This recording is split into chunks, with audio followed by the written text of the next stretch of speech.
The LA Kings get set for an early season showdown. We talk about that as well as Cam Talbot, Anze Kopitar, and more on this edition of Locked On LA Kings.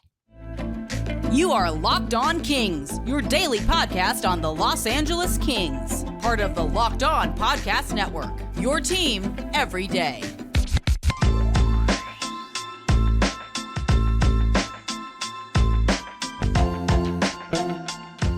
Hey, Kings fans, welcome to Locked On LA Kings, part of the Locked On Podcast Network, your team every day. Thanks for making Locked On LA Kings your first listen every day. We are free and available wherever you get your podcasts. We'd love for you to leave us a positive comment on Apple Podcasts if you're a fan of the show. And we are on YouTube. Please like and subscribe if you're enjoying this content. I'm Eddie Garcia, your host of Locked On LA Kings. I've worked in sports media for almost 30 years, 20 plus years at the Fox Sports Radio Network. Also co-host of the Puck Podcast, a weekly NHL review show that's been putting out content for the past 17 years, and a passionate LA Kings fan for over 30 years. Today's episode is brought to you by Gametime. Download the Gametime app, create an account, and use the code LOCKEDONNHL for $20 off your first purchase. If you're watching on YouTube, you can see that I am back home from vacation, landed in LA earlier today. Had to take a little bit of a nap, but back and ready to give you the show here in the home studio. Thank you for sticking with us during the vacation episodes.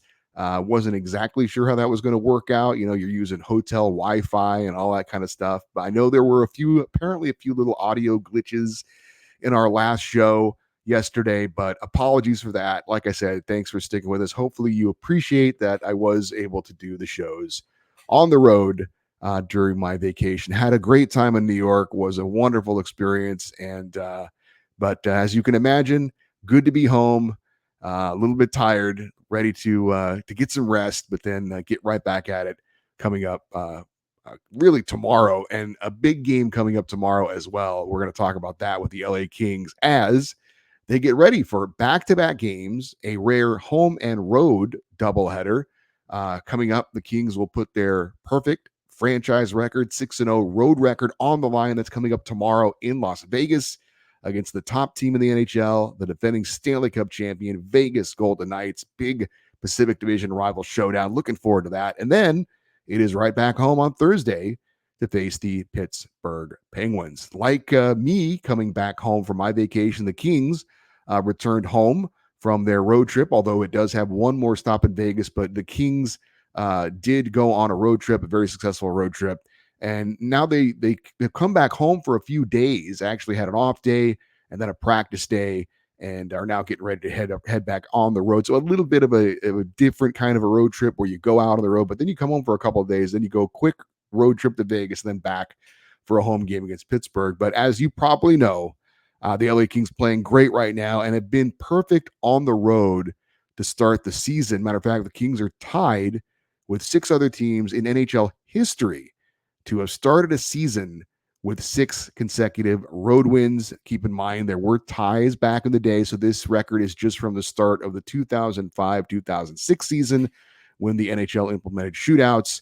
But still an impressive start for the LA Kings. As far as the NHL record for consecutive road wins to start a season, that record is held by the 2006-2007 Buffalo Sabres, who won 10 straight road games to start a season. So LA is tied for the 5th longest road winning streak to start a season in NHL history. And a big reason for the team's road success so far this year has been goalie Cam Talbot. The veteran netminder is 6-0 on the road this season. And for his efforts over the past week, he was named the NHL's number 2 star of the week behind Vancouver's Jack Hughes and in front of Anaheim's Mason McTavish. Over the past week, Cam Talbot 3-0 with 1 shutout. He turned aside 77 of 80 shots over the past week, a goals against average of 1 and a save percentage of .963 with that 1 shutout. All outstanding numbers and all very deserving of Cam Talbot being named the number 2 star in the NHL over the past week. Talbot is just 1 win off of the league lead for victories in a season. He's got 6. Thatcher Demko of Vancouver leads the NHL with 7. So great goaltending for the LA Kings. Good start for Cam Talbot. And I don't think this is that unexpected. At least it isn't to me, and maybe to some. But if you've been watching Locked on LA Kings for the offseason, we talked about it when Cam Talbot was picked up. I was pretty optimistic that Cam Talbot could be a very good goaltender for the LA Kings for this season. Now, beyond this season, who knows? But look, we'll focus on that later. Right now, it's all about this season. Cam Talbot, a veteran goaltender who's had some very good success in the recent past. 2 years ago in Minnesota, was very good for the Minnesota Wild. Last year in Ottawa, not so good because of injuries and because he wasn't playing in front of a very good team, frankly. But I felt confident that with the lineup that the Kings were going to put in front of Cam Talbot with a good, solid defensive team in front of him, I felt he still had the ability, obviously, if he stayed healthy, to be able to do things like this. I'm not saying he's going to be the number 2 star of the week after week, but what he's doing right now for the Kings, to me, is not something that I'm blown away by. I'm happy with it. I'm glad to see it. I'm encouraged by it. But like I said, this is not something where I'm like, oh my God, I can't believe he won't be able to do this the rest of the season. No, I think he could be somewhat close to it. Really, I really do. I think he can have a very, very good season for the LA Kings and be a guy who hopefully will be ready to go like this for the playoffs, because that's my one concern. We've talked about it before. He is 36 years old. I'm not doubting his conditioning. I'm not doubting his desire to play a lot and be that number 1 goalie. I just believe late in the year, when things start to, wear and tear on him, and also to keep him healthy during the regular season, we're going to need some more from somebody, whether it's Phoenix Copley, whether it's David Rittich, or maybe, who knows, maybe it's somebody else. But as good as Cam Talbot is playing, and as unsurprising as it is for me anyway, that he's playing this well, I do think he's going to need some help. So we'll see how that works out later in the year. That's not really a concern at this point. It's something to keep in mind. I don't think we need to worry about it, though, at this point. Right now, for the Kings, play well, rack up the points, put yourself in a good position going forward, and Cam Talbot's a big part of that. Also, Anze Kopitar is somebody we need to talk about. The Kings' future Hall of Famer, still getting it done at a very high level, and he is on the verge of a big milestone. As you probably know, one more goal for Anze Kopitar, and he will hit 400 in his NHL career. And it's interesting that the things that Kopi's doing right now, the milestones that he's hit and are going to hit, it almost feels like one of those players who's played a really long time, but his career is winding down. He's at the end of the road, and he's kind of being honored as this kind of final season is going along. That's not the case for Anze Kopitar. He is still leading this team and a huge part of the success of this team. His 6 goals leads the LA Kings. His 11 points are second on the team behind Kevin Fiala and Adrian Kempe by 1 point for leading the team in scoring. So it's not like this is some sort of swan song farewell. Oh, let's rack up some cool milestones as we go along. Nope. It's still a very, very productive season for Anze Kopitar. He's still getting it done and hitting some pretty cool milestones along the way. Again, 1 goal away from 400. He will be the 9th active player to reach 400 goals. Once he does get that 1 more goal, he'll be joining names like Alexander Ovechkin, Sidney Crosby, Evgeny Malkin, former King Jeff Carter's on that list as well. And Kopitar is just 2 points away from Luc Robitaille for the second most points in franchise history.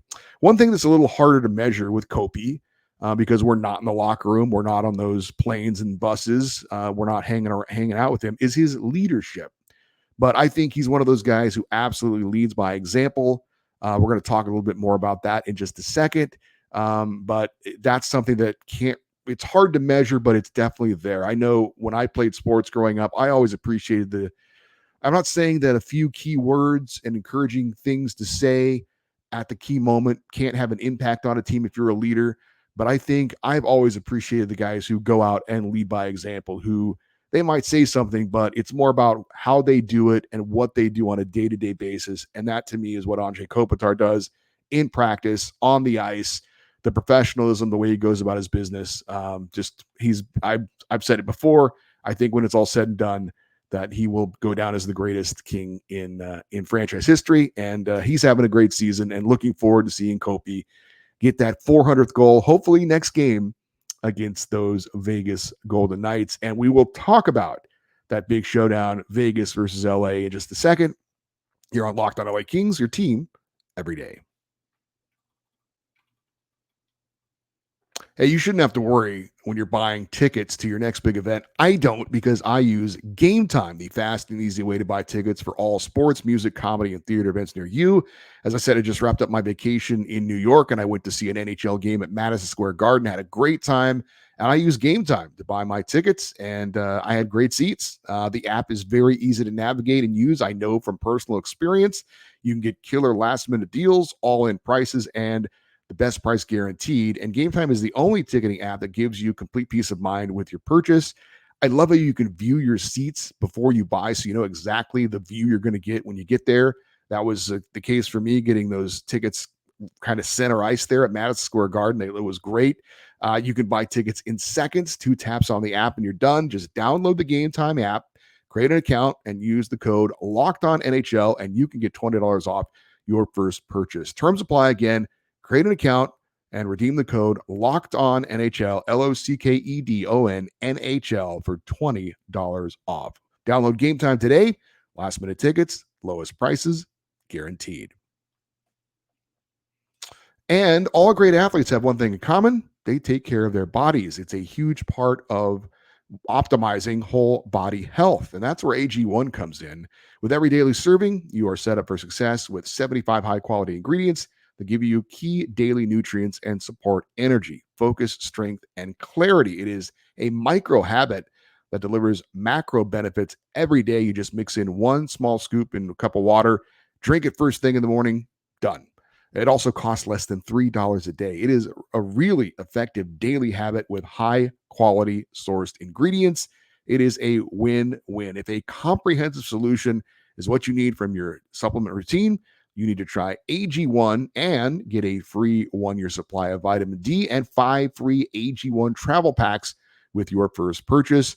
Go to drinkag1.com/NHL network. That's drinkag1.com/NHL network. Check it out.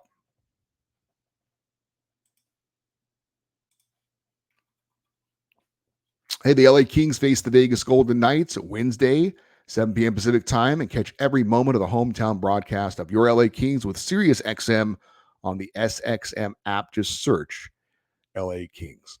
I do want to mention one more thing with Anze Kopitar, and you might see it in the game against Vegas. The other day, it was reported on, and I saw our friend of the show, Russell Morgan, tweeted out a picture of it at practice.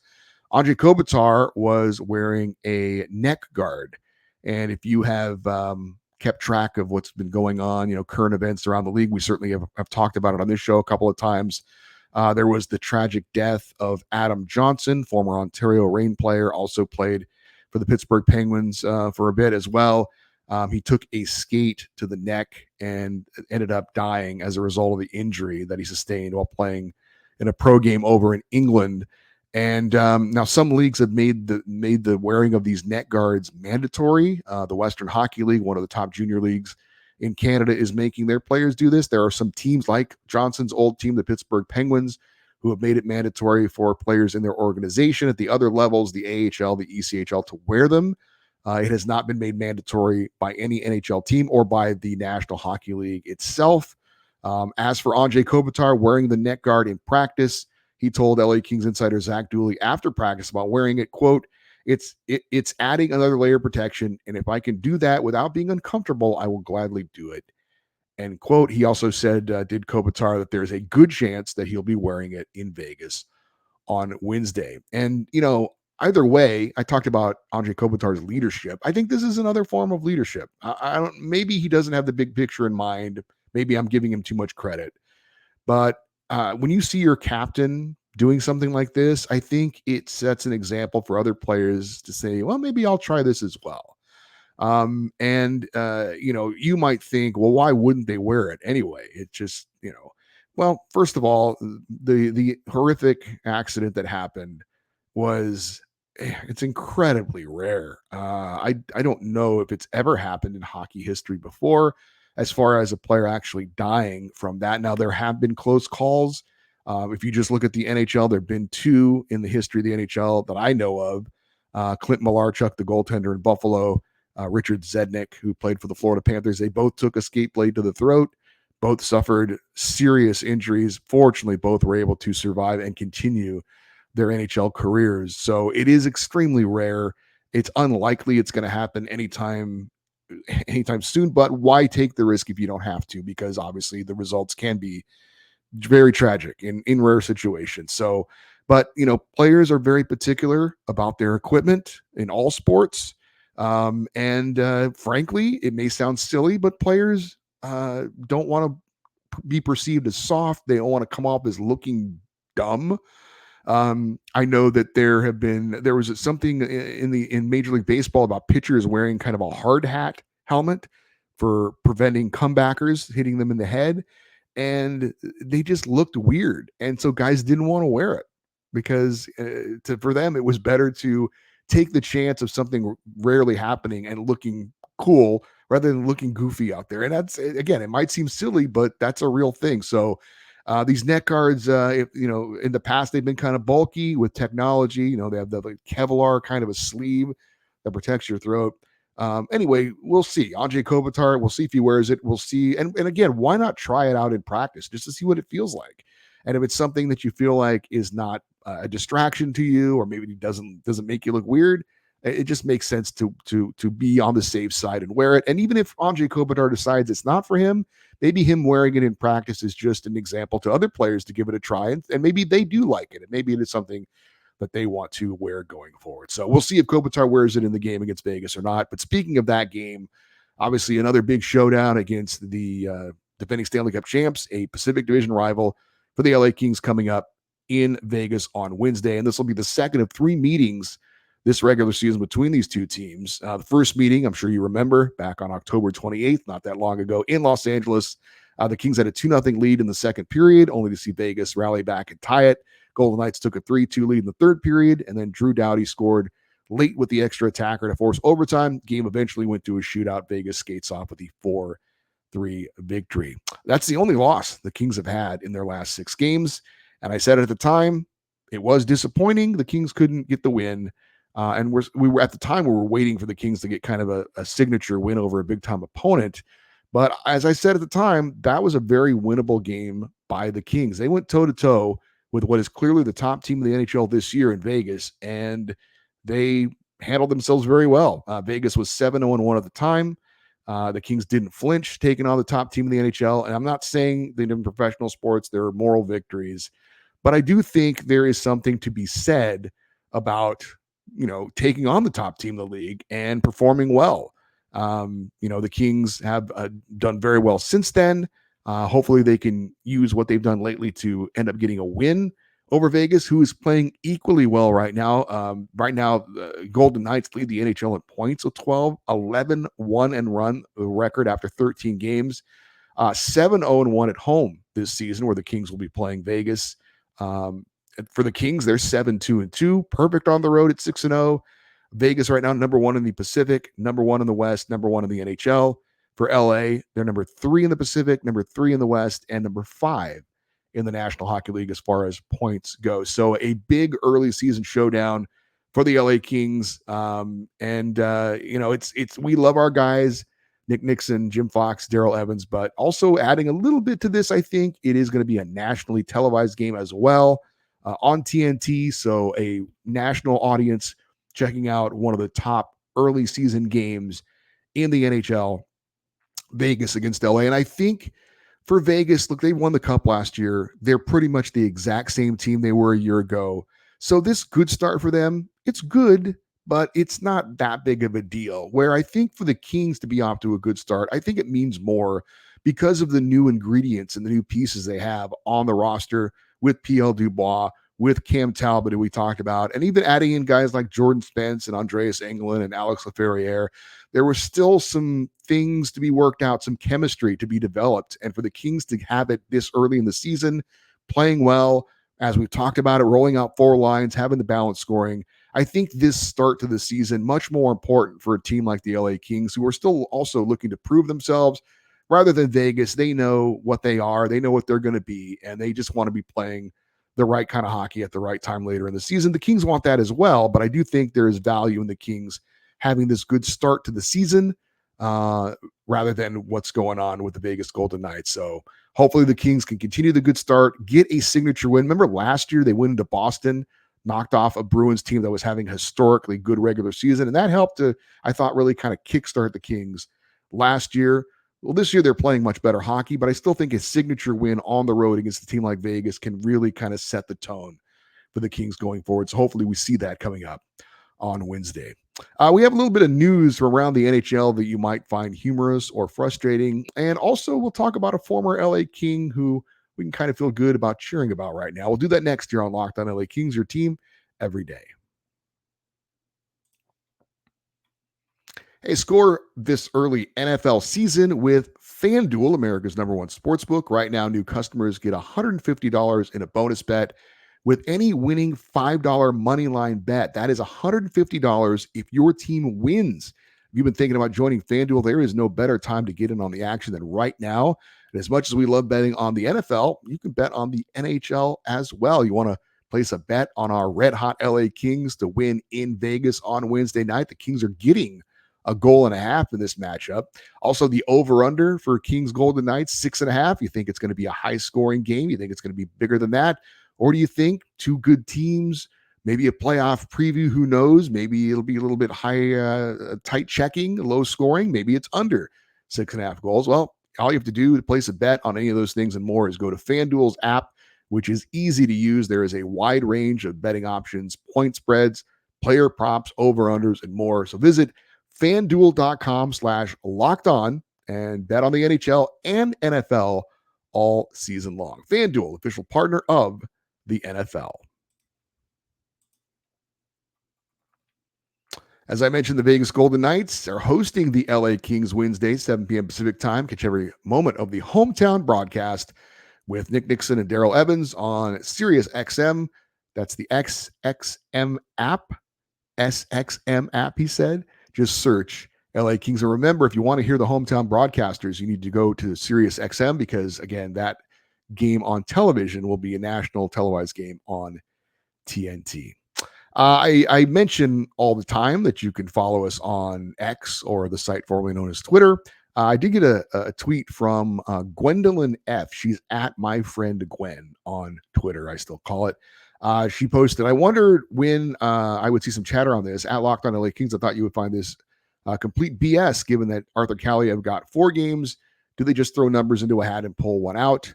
What Gwen is talking about is there was a suspension this week for Andrew Mangiapane of the Calgary Flames. He was playing in a game against the Seattle Kraken. He was trying to score into an empty net, shot a puck. Jared McCann of Seattle blocked the shot. And then as he fell to the ice, the puck was kind of underneath him. And I guess in an attempt to dislodge the puck, Mangiapane cross-checked McCann in the back of the head neck area and basically smashed his face into the ice. Mangiapane was given a match penalty and ejected from the game. McCann wasn't injured on the play. I'm sure it didn't feel good. But what did the NHL do to discipline Andrew Mangiapane? They suspended him for 1 game. If you recall, Arthur Kaliev in a preseason game, a knee-on-knee hit with an Anaheim Ducks player. He got a 4-game suspension for that. And to be clear, I'm not suggesting, and I've said this before, I'm not suggesting Arthur Kaliev did not deserve to be suspended for that knee-on-knee hit. He did. But typically the NHL for similar infractions have handed out a 2-game suspension. I thought the 4 games was way over the line, especially for a guy who'd never been suspended before. And, you know, here is a guy, Andrew Mangiapane, cross-checking someone in the back of the head into the ice as he's laying defenseless on his stomach. And the NHL decides, well, that's just 1 game. And, you know, it just goes to show you that the NHL continues to be consistently inconsistent when it comes to handing out suspensions. Now, you could argue, well, Kaliev caused an injury where Mangiapane didn't. And that's fair. But I also think 1 game for basically getting lucky that you didn't hurt a player by doing something that was, I mean, that's not a hockey play. Cross-checking some guy in the back of the head into the ice while he's laying on top of a puck.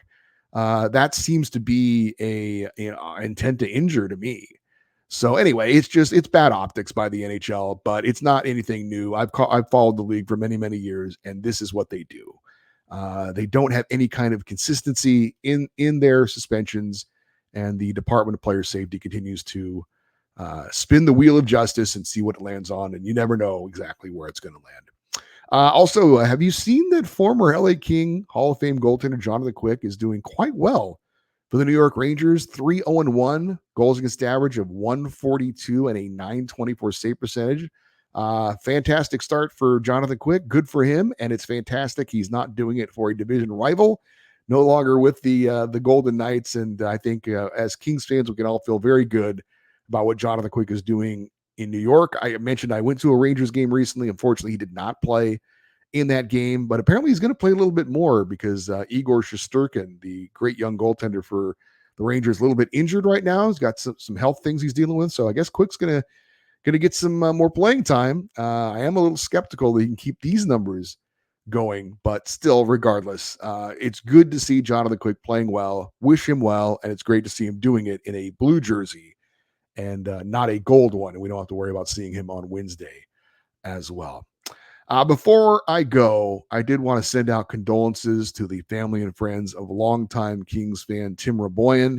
I met him a few times. Super nice guy, very passionate Kings fan. I know his brother Steve a little bit better than I knew Tim. You might remember Steve. His son Tanner passed away a few years back, and that resulted in Steve and the Kings bringing awareness to bone marrow transplants with Be the Match Foundation. I got to be involved in that and know Steve a little bit. So anyway, just wanted to say, like I said, I met Tim a few times through Steve, and I'm very sorry to hear about his passing, and wanted to send out my best wishes to Tim Raboyan's friends and family. For you everydayers, those of you that listen and watch Locked On LA Kings every day, coming up on tomorrow's show, we're scheduled to be joined by Locked On Golden Knights host Chris Golick to talk about the big Kings Golden Knights matchup. He can give you some more information about what's going on with the Golden Knights, and we'll discuss and debate what's been going on so far in the Pacific Division. Can't believe how good the Canucks are doing, and can't believe how bad the Oilers are doing. Coming up on Thursday, obviously, we'll recap the Kings Golden Knights game, also preview the Kings Penguins game coming up on Thursday. And then on Friday's show, we'll recap the Kings Penguins game and have another Kings fan feedback Friday show for you as well. If you want to stay interactive, or if you want to get in on that feedback show, you can always send an email, lockedoneddie@gmail.com, EDDIE, lockedoneddie@gmail.com. And if you're watching on YouTube, just post your comments below. We always check those out and appreciate it. And you want to stay interactive with the show, you can follow us on X, Twitter, or Instagram. Both are at Locked On LA Kings. I'm Eddie Garcia. Thank you for listening and watching this episode of Locked On LA Kings, part of the Locked On Podcast Network. Have a great day. We'll talk to you tomorrow. And as always, go Kings, go.